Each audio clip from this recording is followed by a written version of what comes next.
In 1743, King George II became the last British king ever to lead his troops in person on the battlefield.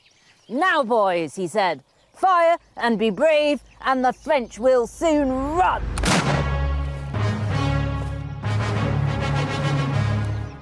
The battle was Dettingen, here in Germany, and the enemy was Britain's old adversary, France. George had reached the ripe old age of 59. Some of the British thought that the ageing king's military enthusiasm had got the better of him. But when they tried to shuffle the king off the battlefield for his own safety, he said, "Don't tell me of danger, I'll be even with them."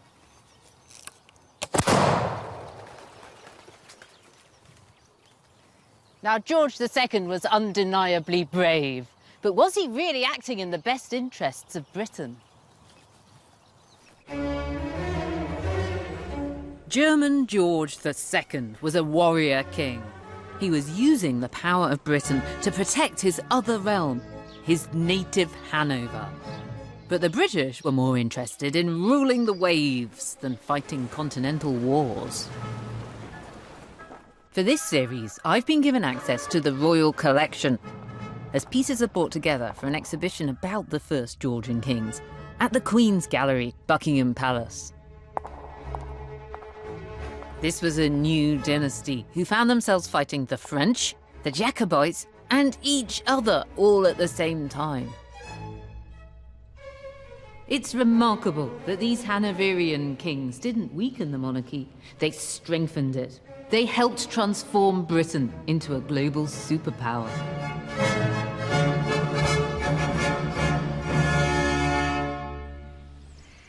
What was George II doing on this foreign battlefield? This is exactly where his artillery was positioned.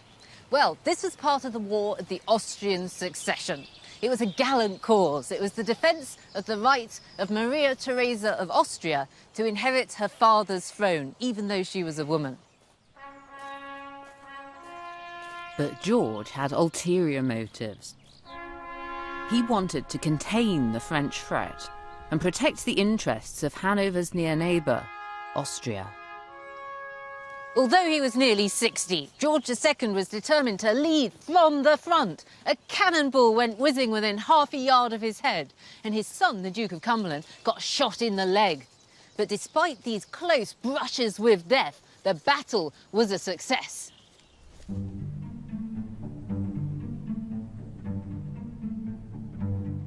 You'd think that George II would be riding high after thrashing the French. But some of his British subjects weren't happy. On the battlefield of Dettingen, George had worn the yellow sash of Hanover. All the king's enemies at home seized upon the fact that he charged into battle wearing Hanoverian colours, not British. Some people went so far as to say that George was defending Hanover with the blood of proud Englishmen. It became such a PR problem that when this portrait was painted, George was portrayed wearing a sash that was tactfully and Britishly blue. Unsurprisingly, George's opponents sought to capitalise on this controversy. On the one side were the king's own supporters who wanted to defend the White Horse of Hanover. This lot wanted a strong British army to get involved in continental wars to protect Hanover's interests. On the other hand, though, we have the Patriots, represented by the British Lion. This lot thought that Hanover was a chink in Britain's defences. Forget Hanover, they said. Britain is an island nation defended by the sea. The Patriots were a charismatic group of politicians and poets. They counted both Whigs and Tories among their number. They were the original Eurosceptics. The Patriots believed Britain should go it alone, ignore continental disputes, build a strong navy, and gain more colonies in America and round the world. This was the way, they argued, for Britain to secure international dominance. Now, this lot needed a leader, and they settled upon the king's eldest son, Prince Frederick, who by this point had become something of a professional activist. George II had always considered his eldest son, Frederick, to be the black sheep of the family. As people said, it ran in the blood of these Georgian monarchs to hate their eldest son. George II and Frederick had always had their petty feuds and squabbles, but now the king was really worried. Frederick was gaining political momentum.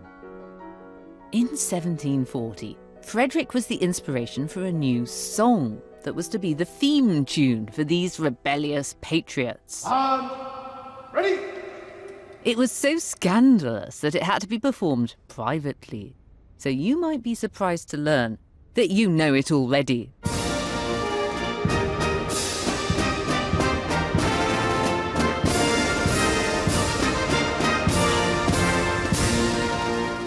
Today, people sing Rule Britannia on the last night of the proms as a cheery celebration of Britishness.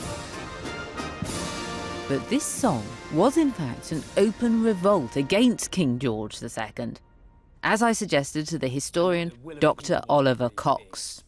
I mean, when it's first performed, it's a royal revolt. It's a song for a prince against his father and against his father's Prime Minister. Rule Britannia, as we sing it now, is Rule Britannia, Britannia rules the waves. It's a statement of present fact. When it's first performed in 1740, it's rule the waves. It's a command. It's an expectation that if we follow the Patriots' policies, Britain will rule the waves. The song goes on and on and on about this concept of liberty. What does that mean in the 18th century? One of the problems with the 1730s, as far as the Patriots are concerned, is the liberty to choose their own representatives in Parliament, the liberty to be protected from external invaders, the liberty to trade as they want to, is threatened and endangered. And what the Patriots thought needed to happen was an emphasis on English liberty, the navy and trade. You've got these three important tenets that really bind everything that they say together. Frederick obviously is born and grows up in Hanover. He's the family's main representative there for the first part of his life. But then later on he becomes awfully English, doesn't he? Yeah, he sort of rebrands himself.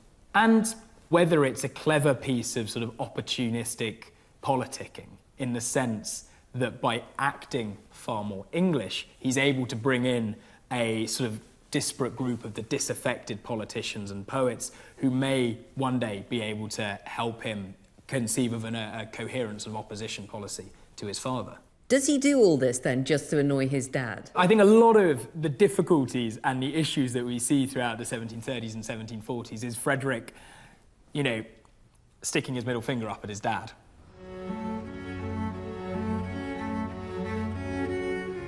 Frederick was the king in waiting, and he was frankly getting impatient for power. He now had his own rival court, and he began to tussle with his father, George II, over foreign policy and how best to tackle the French threat. Patriot William Pitt was just one politician who fought for Frederick's manifesto in Parliament. He felt that the electorate of Hanover was Britain's weak link. Pitt was a notoriously good orator. This is one wonderful speech that he made in the Houses of Parliament, complaining that the Hanoverian tail was wagging the British dog. Britain, he said, this great, this powerful, this formidable country is treated merely as the province of a despicable electorate. Clearly, this wasn't going to win him any favours with George II, and throughout the 1740s, Pitt was a lone voice in the wilderness, like Churchill before World War II. He was calling for more British self-confidence and aggression towards France, the seizing of French colonies in America, but nobody was listening.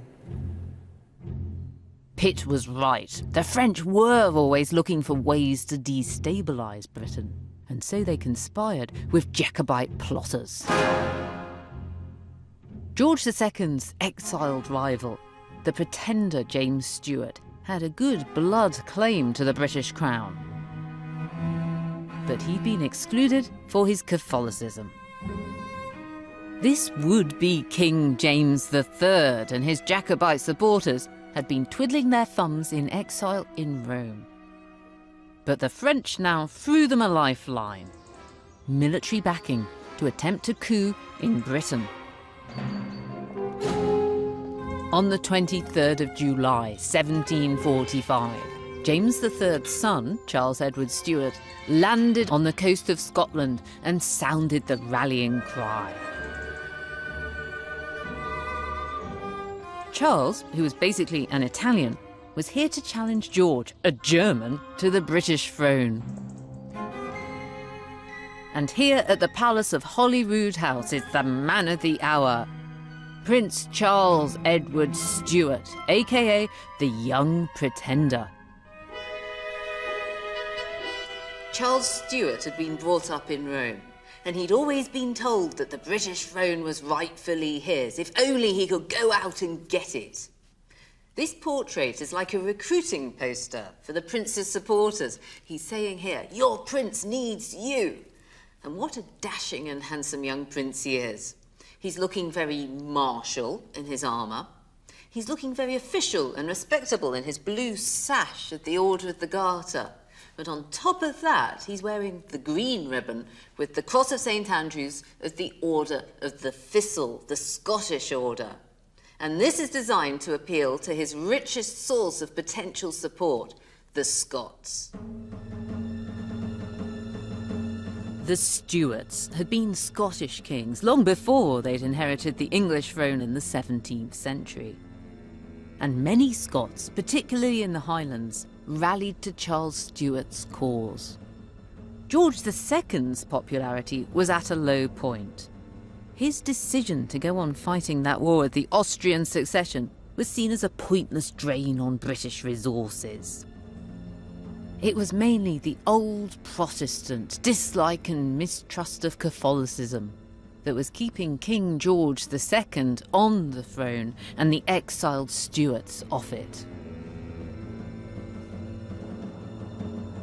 Edinburgh should have been a stronghold for George II, but with a sword in one hand and a cross in the other, the Young Pretender simply strolled with his forces into the Scottish capital and took control.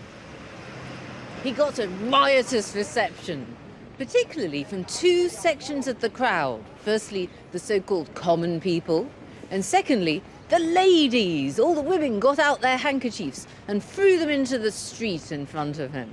And it was on this occasion that a new nickname was heard for Charles Stuart. People were shouting out, "The bonny Prince Charlie." By now, Charles Stuart had got together an army of between 11,000 and 14,000 troops.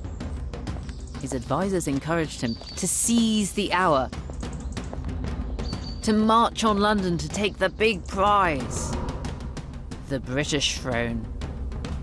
Charles Stuart set up government here at the Palace of Holyrood House for 5 weeks. While he was here, he issued the Declaration of King James on behalf of his exiled father. This declaration appealed very cleverly to the self-interest of the British. It said that their German kings had been involving them in irrelevant foreign wars, wasting their resources, disrupting trade, and anyway, nobody wants to be ruled by a foreigner. You can see how this touched a nerve amongst Prince Frederick's group of patriots.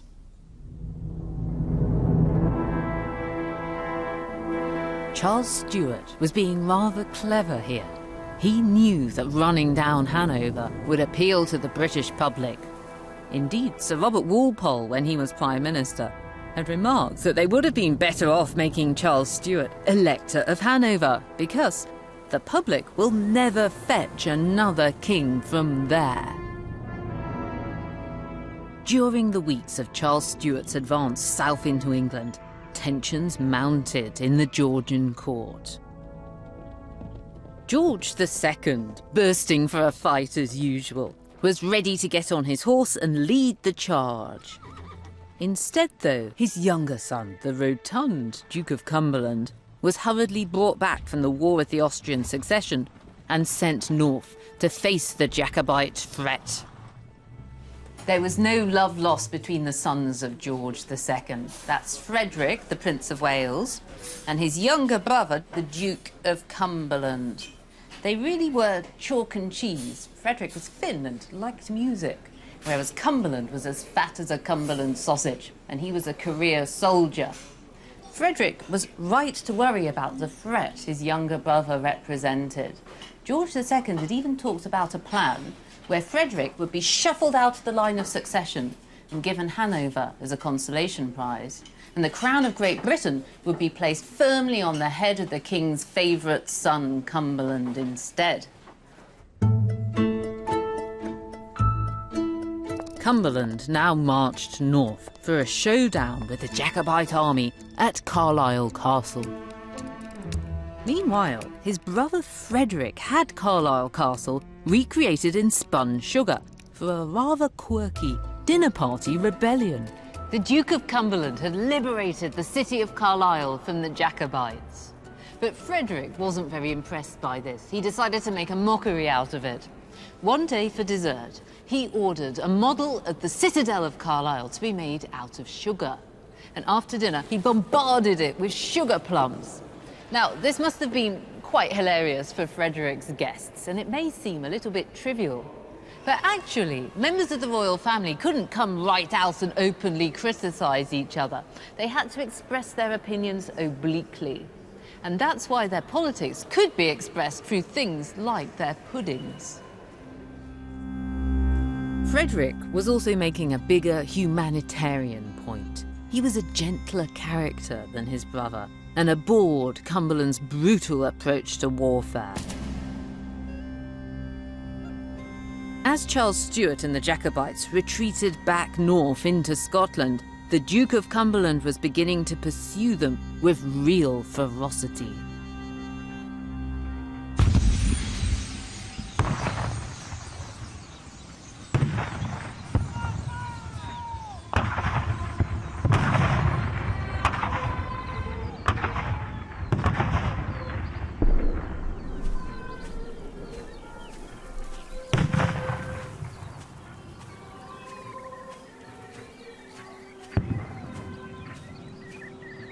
The struggle for the British throne came to a head here at Culloden, a battlefield that would become a byword for cruelty and bloodshed. This was the last battle ever to be fought on British soil. It was to be decided by two men in their 20s. Bonnie Prince Charlie was 25, and Cumberland's 25th birthday was the day before the battle. Kate Hurd, Royal Collection Trust's Senior Curator of Prints and Drawings, believes this watercolour is the closest we have to a visual first-hand account of Culloden. This picture sort of takes us to a ringside seat at the battle, doesn't it? How was the artist able to do that? We know that the artist was at the battle. He was working for the Duke of Cumberland as one of his draftsmen and surveyors, so we know that he was an eyewitness to the battle. Well, it looks like this side are winning because they're always all coming forwards, but that's not actually what's happening, is it? No, you're absolutely right in that they are appearing to advance. They are advancing. It's the Jacobite troops on the right. They are doing this Highland Charge, which is their characteristic means of fighting. And it had been very successful for them. They'd won the Battle of Prestonpans just earlier in the same manner. But what they are facing is devastating fire from the government troops. They've got better guns. They've got better guns, and they've loaded them with canister shot, which scatters shot across the field. There's the Duke of Cumberland sitting there watching. Mm-hmm. Was he a good commander, do you think? He had a lot to prove at this point. He'd recently suffered a really humiliating defeat against the French on the continent at the Battle of Fontenoy, and he'd come to deal with the Jacobite threat. We know that he sent spies to the Jacobite camp the night before, so he was forewarned of what was about to happen. And he also had the advantage in that the Jacobites had attempted a night raid which had failed, so the soldiers were tired in a way that his soldiers weren't. It's very distressing, actually, because you've got all of these poor Highlanders running forwards with what looks like a pitchfork in his hand, and these guys are just shooting cannons at them. It was clearly a horrific battle, a great sort of toll. But there was another factor in the fall of the Jacobites.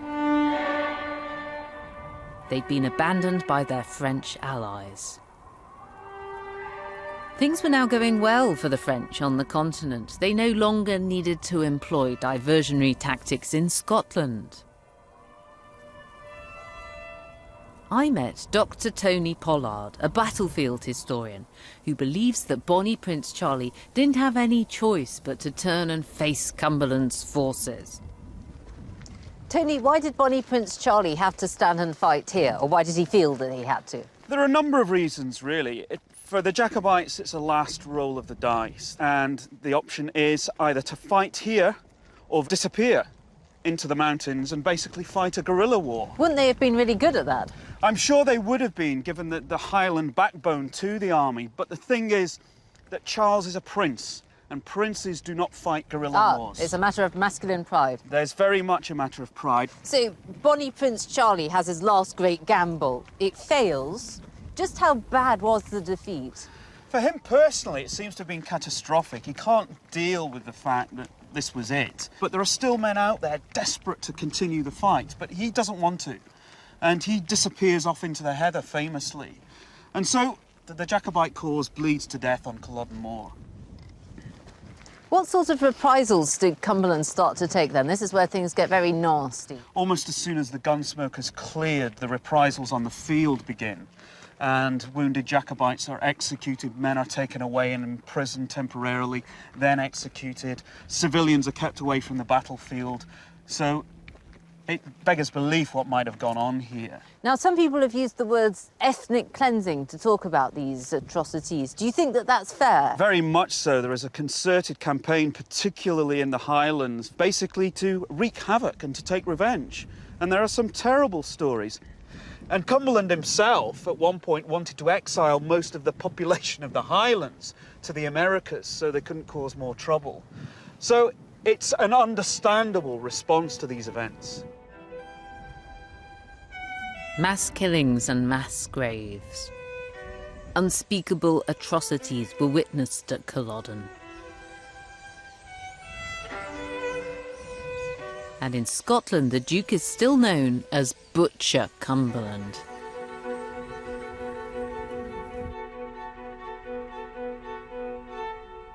Back in London, though, he was feted as the man who'd saved Britain.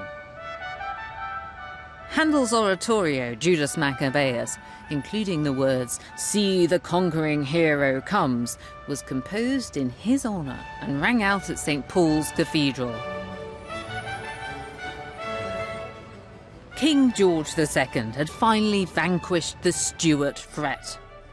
A visitor to his crowded court reported, "I never saw anyone in such glee as the king."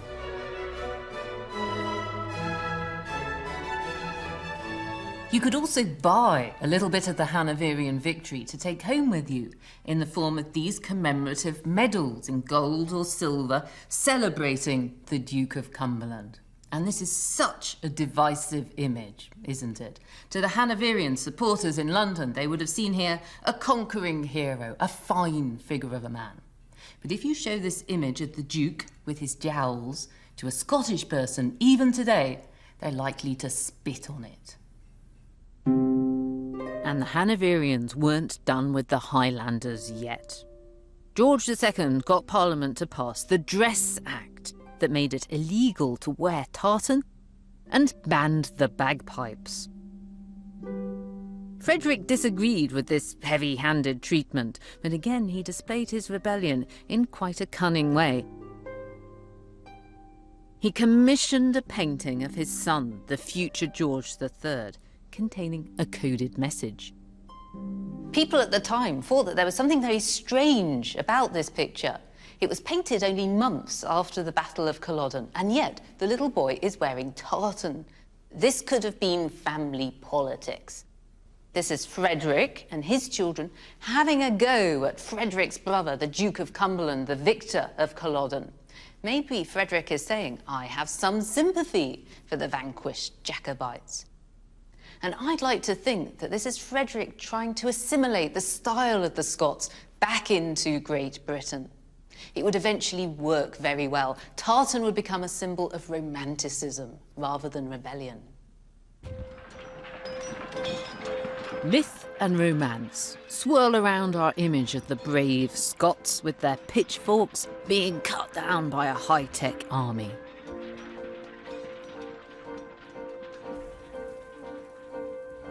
In reality, though, Scotland was just as sophisticated a society as England. The Jacobites may have been in love with the past, wanting to turn back time to the days when kings had divine right. But Scotland also boasted more progressive people, such as a group of new thinkers who were much more interested in shaping the future. The men of the Scottish Enlightenment. From poetry to pathology, Enlightenment thinking flowed out into all sorts of channels, including architecture. Those behind it thought that their future lay within the Union. So a competition to create a whole new quarter of Edinburgh was won by a design that featured a Union flag. George Street links the grand thoroughfares of Hanover Street and Frederick Street. But just why did the Scottish capital teem with innovation? The answer was education, and education, and education. By 1750, the Scots were the most literate nation in Europe. 75% of them knew how to read. And they also had 5 universities, as opposed to just 2 in England. At the Scottish universities, the fees were relatively low, and the social mix was relatively broad. Scottish people liked to joke that there were the same number of universities in the whole of England as there were in just the city of Aberdeen. There was also a practical bent to education in Scotland. Poor but ambitious Scots, armed with useful skills, found plenty of opportunity abroad, in Britain's trade networks and new colonies. The Scots had failed to beat the English, so now it seemed like time to join them and make a profit. Professor Tom Devine believes that while the English ruled Britain's colonies, the Scots actually ran them. What were the practical effects of the Scottish Enlightenment when these well-educated Scottish people were going abroad to sort of practice it in other countries? The impact is significant across the Atlantic in the mid to late 18th century period, because these new colonies, the North American colonies, what became the USA, is looking for ideas. It's looking, for example, it's looking for a kind of intellectual toolkit, you know, from European thinking in order to build up its institutions virtually from scratch, and to a significant degree it gets them from Scotia. The most remarkable example was what was called the College of New Jersey, better known now as Princeton. Princeton was the seminary for the first generation of statesmen in the USA, and Princeton's president was John Witherspoon, a Scottish cleric of the Enlightenment period. Do you think it's fair to say that the Scottish Enlightenment was a sort of engine driving the expansion of the British Empire? Well, it certainly was in terms of thinking, and it certainly was in terms of the tremendous regard that during the Enlightenment Scotland developed for almost a reverence for learning. And that was very important, because not all immigrants into the empire in this period were literate. Scots had this particular advantage of literacy and numeracy.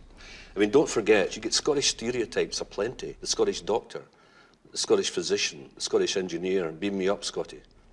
So you've got these intelligent, well-educated, rational, commercially successful Scots. And greedy. But they're not making their own society fairer. Oh no, they're going off across the world to get rich elsewhere. But it's important to recognise that among this range of influences, if you like, the intellectual engine of Enlightenment, I would argue the primary engine is materialistic. That the reason why Scottish doctors went in their large numbers to the Caribbean was not simply to study disease or to provide support or healing. It was to make lots and lots of filthy lucre. One settlement that provided these kinds of opportunities was the new American colony of Georgia, named after King George II. In exchange for bringing education to the Native American population, Britain gained fertile territory for growing new empire products like tobacco. In 1734, the kings of this new world came to pay their respects to the King of the Old. A party of chiefs from the Cherokee Nation came here to this room in Kensington Palace to pay their respects to the King of Britain. Their leader was called Tomochichi. He came with his war captains, and their faces were painted in red and black. The British thought it looked like they were wearing masks. As part of the welcome ceremony, Tomochichi was introduced to the ladies of the British court, and he was asked to judge which of them he thought was the most beautiful. Tomochichi gave what I think is a very diplomatic answer. He said, "I can't possibly tell, because all you white folk look the same to me."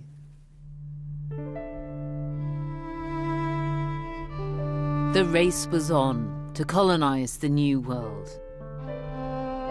And again, George II's Scottish subjects were helping to win it. Protecting Georgia's lucrative frontier lands against the Spanish in Florida and the French in the Alabama basin were Scottish Highlanders who'd emigrated as soldier settlers. One of the first towns they founded was New Inverness, named after the home they'd left behind.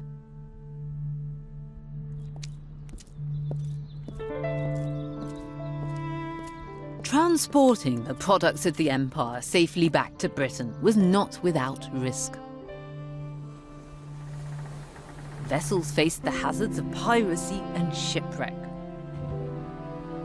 Prince Frederick, still banging his patriot drum, believed that a strong navy to protect the trade routes was vital, and he said so on a visit to Bristol. When Frederick was entertained here at the Merchants' Hall, it was very lavishly, with 100 dishes on the table, and he was mobbed by the wives of 500 merchants. He made a speech that was all about the importance of the navy to protect the ships of all of these people carrying their cotton and their sugar. And this went down very well, as you might expect. He finished with a few rousing words on the importance of the advancement of trade, which has a valuable effect on the liberty and happiness of our nation. Cheers.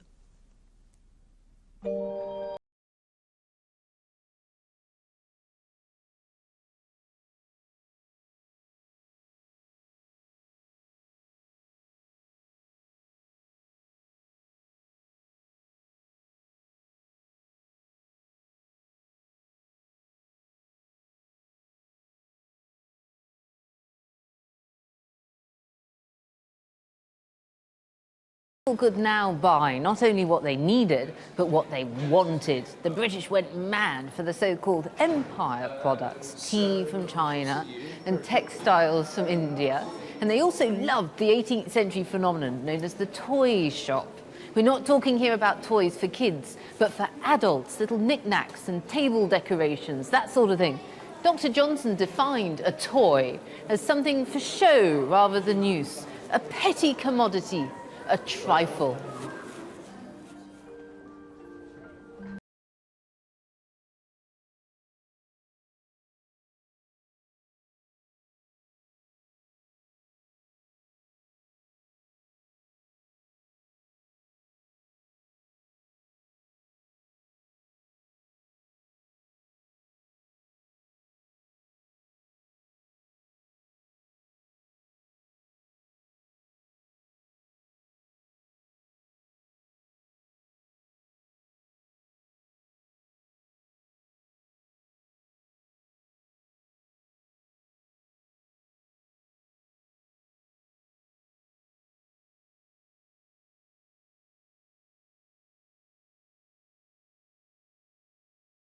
See this in a very striking way if you look at what women were wearing at court. One of the most incredible dresses to have survived from the Georgian period is the Rockingham Mantua.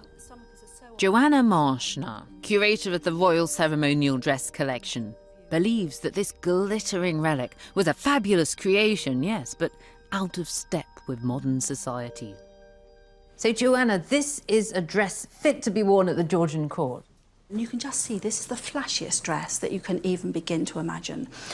And it was really, really expensive. It is made out of the most precious textile. It's called an orris tissue, woven with real silver. There was something a bit uniform-like about it too, wasn't there? You had to wear something like this if you were going to appear at court. The absolute courtly giveaway is that you wore it with a petticoat, and the petticoat stemmed out from here, and you can do the same thing on the other side, and it is enormous. Sort of it would have come down like this, and it stood out like a piece of pasteboard. It really was a bit like a billboard. This gives a sense of how impractically vast it is, doesn't it? It must have been pretty difficult to walk in, but that's sort of the point of this type of dress, isn't it? This is a style of dress for a person who will go to one of these lovely gatherings, and you would have stood there just looking glamorous and glorious. And as this style falls away in fashionable circles, in the court it gets ever more entrenched. Now, yes, these dresses are spectacular and they're otherworldly, but as the reign of George II goes on, they're getting increasingly out of step with contemporary society. At court, they're still wearing a type of dress that had been fashionable in the real world 60 years before. And there's a brilliant description from the very late Georgian period of an elderly court beauty going to the palace in one of these dresses, wearing a bit too much makeup. She's travelling by sedan chair, and through its glass window, she looks like a specimen from a natural history collection. She looks like the fetus of a hippopotamus pickled in a bottle of brandy.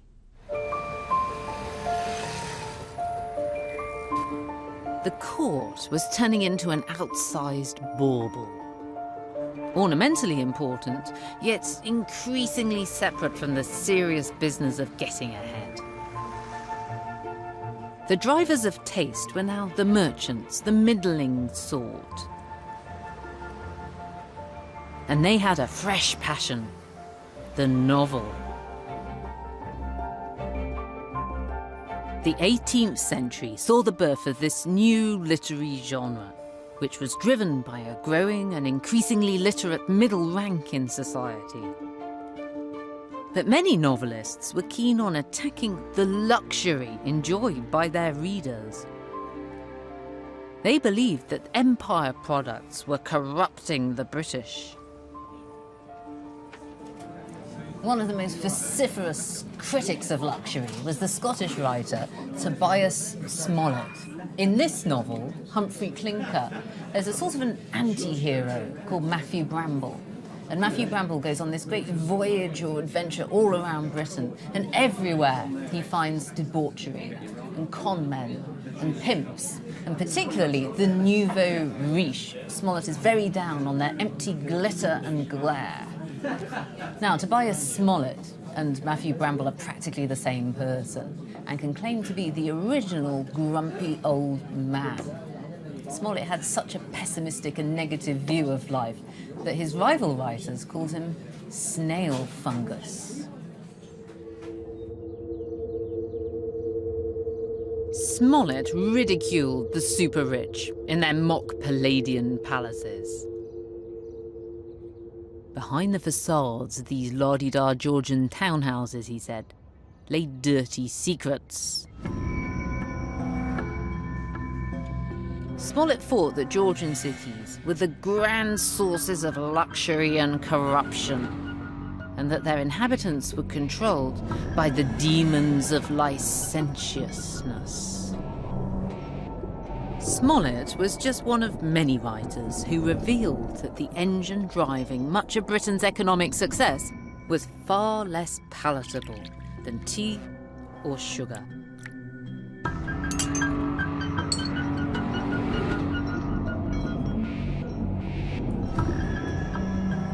Professor James Walvin has made the slave trade his life's study. He believes that slavery seeped into every pore of Britain's emerging empire. So how does this trade actually work? What other goods are involved? We talk of it as a triangular trade. It's much more complex geographically than that, but nonetheless, that's the basic core of it. It's ships that leave here, Bristol, Liverpool, London, packed to the gunwales with produce from the hinterland, metal goods, but above all textiles for West Africa. And in West Africa, those goods are traded for Africans, and they're traded with other African traders. You know, it's Africans providing the Africans for the slave ships. And then they're shipped across in huge numbers, the largest enforced movement of people ever, to the plantations of the Americas. The last leg is the leg that brings back the produce that the slaves had grown. It's tobacco, it's sugar, it's dye stuffs, rice, which we use for starch. 18th century clothing, ladies' fashionable clothing, starched and beautiful. Where's the starch come from? It comes from rice. And who grows the rice? Africans in South Carolina. What impact do you think that the slave trade had on Britain's economy then? Was it central to it? You know, historians have been arguing about this now for 50, 60 years. How central is the slave trade in the emergence of British economy? It's very hard to pin down to numbers. The knock-on effect of the slave trade is extraordinary. Who thinks, if you're looking at small textile villages in Yorkshire, that this is somehow or other driven by the slave trade? Who thinks of the trade in textiles from India, that this has got something to do with the slave trade? But Africans in Jamaica and Barbados are clothed in cool-fitting cotton goods from Gujarat. The ramifications of it are extraordinary, not merely in Britain, but globally. You're actually looking at a form of globalization in a world that doesn't use the word. Do you think people were aware of this sort of dirty secret behind their economic success, or was it a case of out of sight, out of mind? The British have traditionally not thought of slavery as something that's to do with them. You know, this is something to do with Africa or the Atlantic or the Americas. Whereas in fact, it's British ships that take them over. It's British money that makes it possible. It's Britain that profits from its from slave work. So that it's very easy to think of yourself as being committed to freedom and liberty, and not remember that actually all of your material well-being is bound up with something quite different. That is the enslavement of millions of Africans. Britain was helped in becoming the biggest slave trading nation in the world because it had a strong navy. Prince Frederick's supporters, singing Rule Britannia, claimed that Britons never shall be slaves. They were praising Britain's extraordinary liberties. But by policing British trade routes, the Royal Navy was helping to enslave millions of Africans. The irony was lost, not just on Frederick, but on the majority of the British people. His patriot faction had never been more influential. King George II felt that he was losing the PR battle to his son, and relations between them were as bad as ever. There was still no love lost between father and son. George II was overheard saying that he cared for his son no more than a louse, and that when Frederick succeeded, he'd ruin everything. But the king was wrong about this. When Frederick was only 44, he quite unexpectedly died. He'd been out in the rain, he caught a cold, and what actually killed him was a clot of blood on the lungs.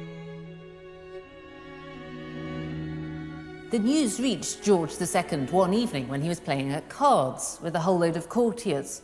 Now they all turned to look at him, and they were closely watching him for further evidence that he'd hated his son. And they thought that they'd found it because he didn't react at all. His face was impassive.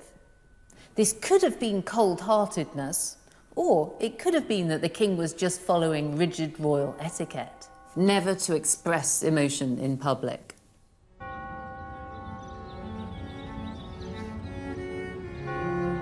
So we were never to have King Frederick III, described by his supporters as the greatest king we never had. Frederick had been the most popular member of the royal family.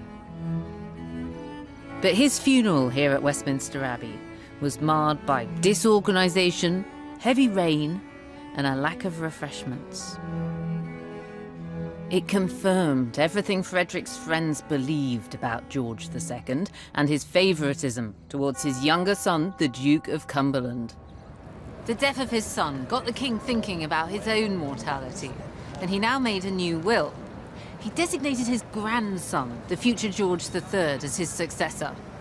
The king's first idea had been to say that his second and favourite son, the Duke of Cumberland, should be regent if necessary.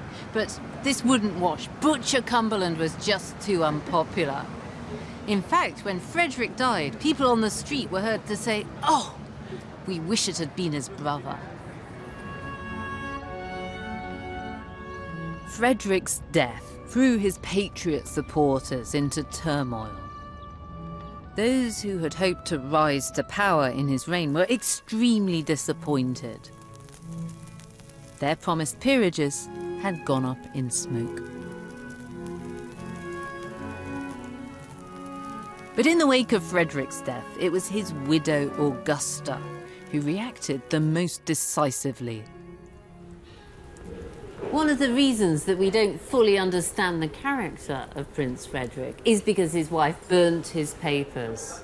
And she did it to control his lasting reputation, so that no hint of scandal would get out. I think that this shows that Augusta was quite a politically savvy person. And it also demonstrates a certain steeliness. She would now devote the rest of her life to looking after the interests of Frederick's son, and hers, the little boy who was her route to power, the future King George III.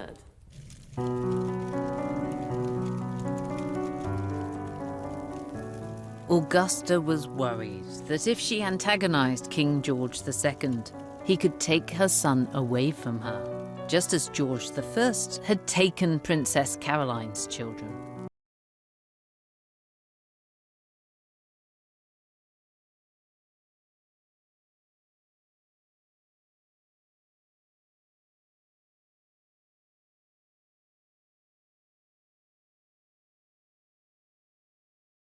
Desmond Shaw Taylor, surveyor of the Queen's Pictures, believes that this portrait is Augusta's manifesto for becoming the matriarch of the Georgian dynasty. What do you think Augusta's motivation was, getting all this put together? First of all, this is a portrait of a widow, painted in the same year that her husband has died. They're looking quite cheerful. And I think it's difficult immediately to understand that, except I think that the idea is that you wear a black veil, of course, for form's sake, but your duties of looking after your children and looking after the realm continue, and you might as well undertake them in a cheerful way. Is she saying, look, he may be dead, but his work continues? I'm sure that's exactly the message, that I'm carrying the flame. It makes me think almost of a piece of propaganda for an election. This is the team, vote for us. Exactly. On one side you have the role of the monarch, represented here by the late heir to the throne, Frederick Prince of Wales, and on the other side you have Britannia, that being the constitution. And what's going on underneath Britannia? That's all very significant, isn't it? That's the key, I think, to the entire allegory. There are some scales, and exactly balanced in the scales are the crown and the cap of liberty. The emblem of Britain, the lion, is holding another cap of liberty. So if you want to take away the liberty of the British people, you've got a lion to fight with. The mere fact of presenting the royal family in this ingratiating fashion is an expression of British liberty. What are the significance of the activities of the children, then? They're doing things that make Britain great, aren't they? Yes. In this era, there was a convention that naval power was protective of liberty, whereas the power of a standing army was sometimes thought to threaten liberty. So that I think it is important that they're engaged in the defence of the realm, but specifically in the naval defence of the realm. Augusta was continuing Frederick's legacy, promoting the patriot philosophy of liberty and a strong navy, controlled here from the headquarters of the Admiralty. Britain was now the largest naval power in the world, but this was turning us into a nation greedy for territory and conquest. Our continued skirmishes with the French built towards a new and global conflict, the 7 Years' War. Britain was empire building. We weren't content with our 13 colonies in the Americas. We wanted more. And this wasn't just a land grab, it was a war over trade and trading routes. I'm not exaggerating when I say that the question at stake here was global dominance, by the British or by the French.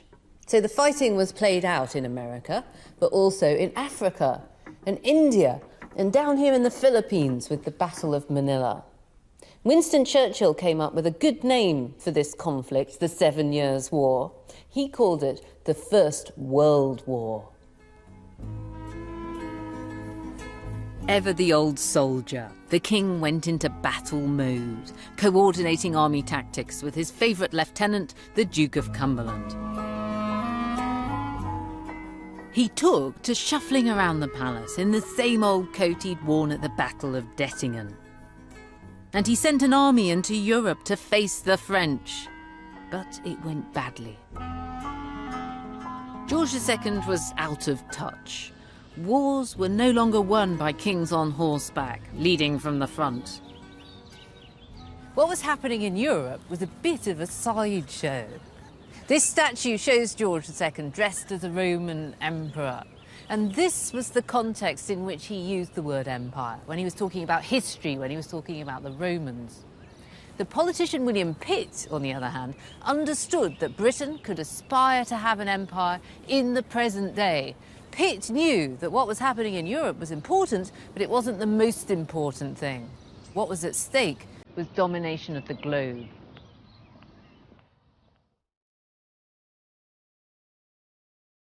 Here's William Pitt, Secretary of State, at home at Chatham House. He was to become Earl of Chatham. Never short of confidence, Pitt took military strategy firmly in hand. His opening gambit was, "I'm sure I can save this country and no one else can."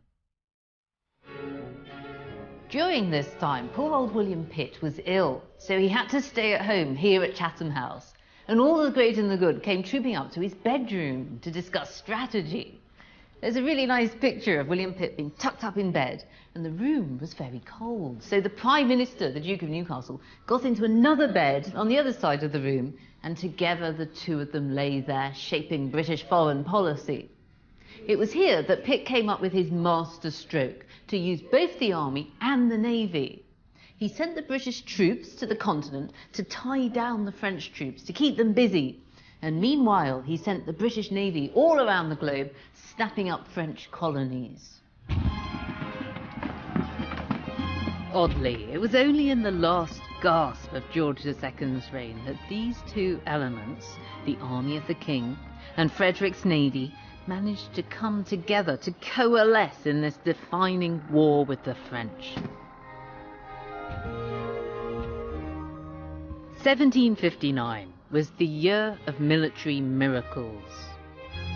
With the triumph of all Pitt's plans, Britain effectively became a world superpower. George II was by now deaf and blind in one eye. But the old king provided an excellent focus for national celebration in what became known as the Annus Mirabilis, the miraculous year. And yet his new empire was of little consolation to George personally. In his youth, George II had suffered from these terrible temper tantrums. His rage had given him energy. But as time went on, his friends started to die off. His children were dying one by one, predeceasing him. As he grew older, he grew wiser and more contemplative. And ironically, this happened at the very same time that Britain grew ever more powerful and successful. His beloved wife and 5 of his 8 children were dead.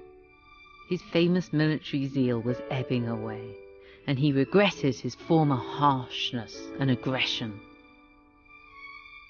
George II's empire, as it stood, would not exist for long. A generation later, Britain would have to deal with the next conflict and the loss of America.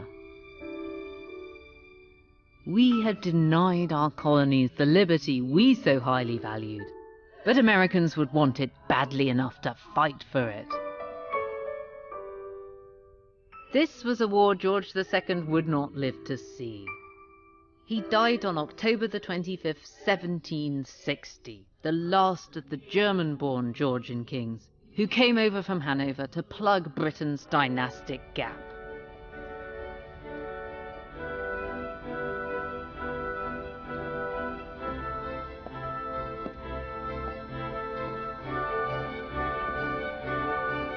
The king who succeeded him couldn't have been more different. George II's grandson, George III, would reject everything his grandfather stood for, to become the patriotic British king his own father, Frederick, had never had the chance to be. This coach was designed for the coronation of George III, but unfortunately it's so fancy that it wasn't finished in time. It has been used at every coronation since. It weighs 4 tons and it takes 8 horses to pull it. But it isn't just a vehicle. It's also a sort of rolling manifesto for the British monarchy. George III's coach in the Royal Mews at Buckingham Palace depicts Britain's naval victories at the precise moment of her greatest triumph in the 7 Years' War. If you want to see what ruling the waves looks like, here it is in all of its gilded glory. Even Neptune and his 4 Tritons are on the side of the British. By the time we get to George III, the process of transplantation from Hanover to Britain is pretty much complete.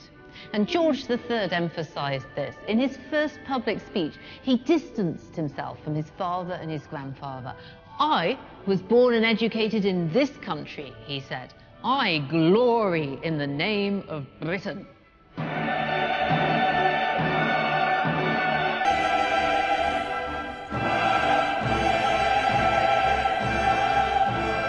Beyond all the bling and the bombast, this royal coach was saying that Britain's new king belonged to a confident and deep-rooted royal dynasty. The Hanoverians had seen off every single threat to their survival. The Georgian kings were like successful stepfathers to the nation. They'd been brought in and grafted on, and yet people began to accept them as part of the family because of their killer advantages, their Protestantism, and the support of Parliament.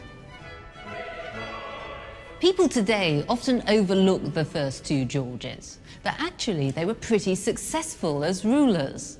Under them, Britain went from being a bit of a provincial backwater to a global superpower. And this coach stands for Britain's self-confidence in 1760. The Hanoverian dynasty was now secure. But isn't it funny to think that the British monarchy was made in Germany?